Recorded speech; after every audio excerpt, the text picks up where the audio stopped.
truest of souls can light a fire bright enough to withstand the spreading shadow.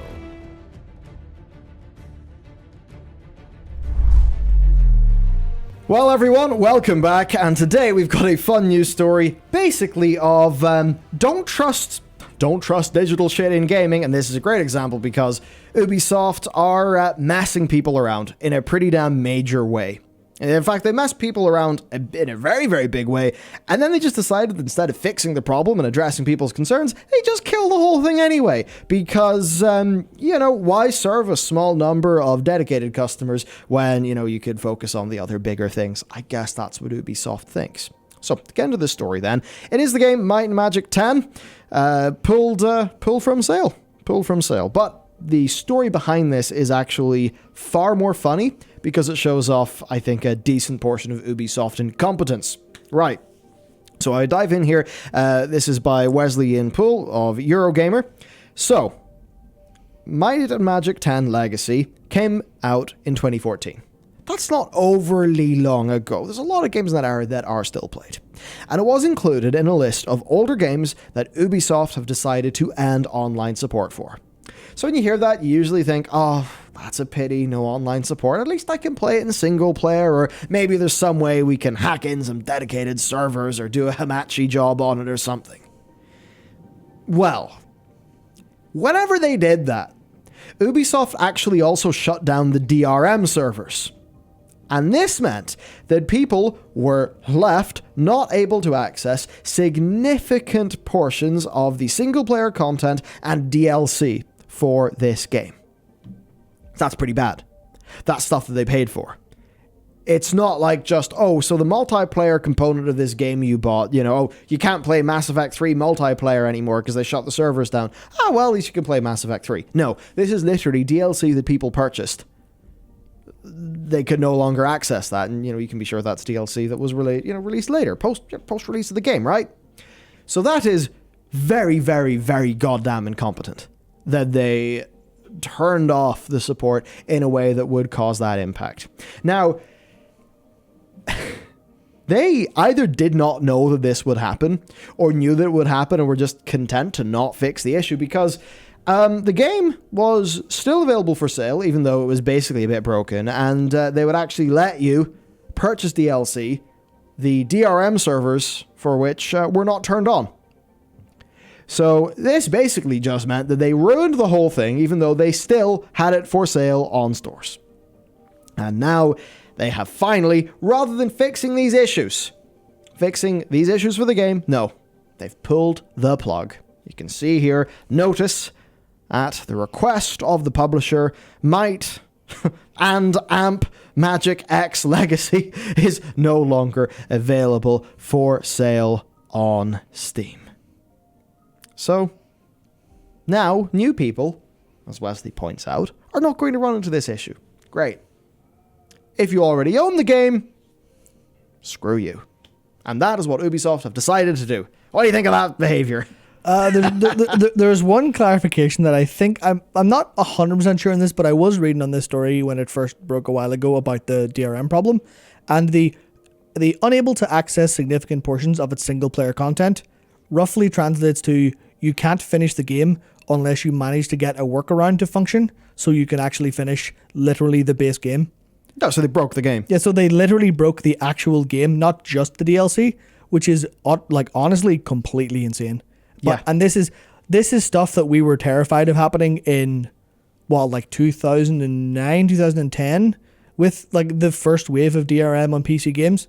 I was like, this is it. EA are going to turn off the servers to was it Mirror's Edge or one of the first ones that people were talking about there? Maybe something like that. But it was something along the lines of, EA are going to turn off the DRM servers one day and then the games aren't going to work. And everyone's like, no, it's fine. Sure, DRM servers, you can just keep them up. It's not a big deal. And I'm sure they'll remember they've got paying customers. They'll issue a patch to remove any need for DRM. Except Might and Magic 10 Legacy is, for a start, it's only 7 years old. So it's not even that old. But it's that idea of just, it's such a tiny blip for them, but it still has actual customers still playing it, still enjoying it, still wanting to buy it. Especially with still, I think the price you just saw there was $10. So they were selling a $10 product that didn't work. And I mean, I'm sure people get refunds on Steam and whatnot. Well, if I look at Steam here, actually, the cached price, 75. Okay, yeah, so 624. But yeah, I mean, you look at this, right? So all reviews, it's now mixed. The review bomb has taken it. Well, 15% of 58 users in the last 30 days were positive. So that is absolutely awful. And if we look at the, look at the graph, right? I wonder when that happened. Yeah. And, if you look, was this ever a perfect game? No, it did get plenty of negative ratings, but, I mean, certainly the ratings have went in a worse direction now. Yeah, this is what everyone was afraid of. They will stop caring about supporting their games and they will turn them off. And you know what this is? This is just pirates win again. Like, if you bought this game, you can't play it. Yeah. Unless you are a pirate. That's just, like, go download a crack. That's one way you'll play this game now. Yeah. There you go. Fantastic. Great job, Ubisoft. You've just completely kicked, you've taken years of, like, what people branded as paranoia over DRM and just went, oh yeah, here's another example of your old game literally not working anymore. Don't you love this always online universe we live in now? Yeah. And with no way for people to rectify this problem themselves that is officially mentioned, with Wesley and Eurogamer, they reached out for comment. No comment was received back. What is the recourse of a user? You get it. If you bought this on Steam, you send a manual refund request, and you'll probably get it. If you bought it from Uplay, you're probably scuffed. Yeah, in which case you're going to have to go and try to find a crack or something. Yeah. Which means that they're actually training their customers to not trust them and to learn how to get cracks. And that's the funny thing, because you and me will know how to get a crack of any game because we played PC games and we sometimes would lose the CD. And you would need you need to get your no CD crack. Maybe you need to get a keygen. Or, I was a Call of Duty 2 player. And you would constantly, I had a copy of the game, but you'd constantly end up just having to get versions and getting a keygen and all that bullshit. Because of games a mess. Trust me, guys. So that's what I'd have to do. So I know how to do that stuff. I don't do it anymore because it's just more convenient. I want to buy the game in Steam. I want to support the developers. I'm going to do it the right way because that is the right way to do it. That is how to enjoy games. Do not pirate. But I only know how to do all of that raising the black flag shit because bad stuff happened back when I was, there was just bad shit in some of the early days of PC gaming. You had to get yourself around it. And stuff like this is just teaching the modern gaming audience those skills. Yeah, piracy is a service problem. You've just created a service problem. You're going to train people to know where to go. And that's like... Ubisoft games are probably going to see, not like a massive bump, but how many people are going to go and look for a crack for Might and Magic 10 and they'll see maybe a different Might and Magic game on the same website that they like playing but haven't bought and went, well, there you go. Yeah. Look at that. There's your piracy lost sales, Ubisoft. How about that? How about look at it from the other angle of stop making people pirate stuff?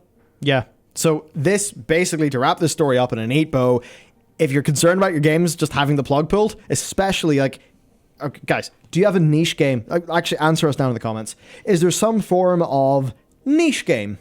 Or, something like that, something that, you care about a bunch. Maybe it's not some big AAA game because, a AAA game's probably not going to get the servers plugged for a bit longer.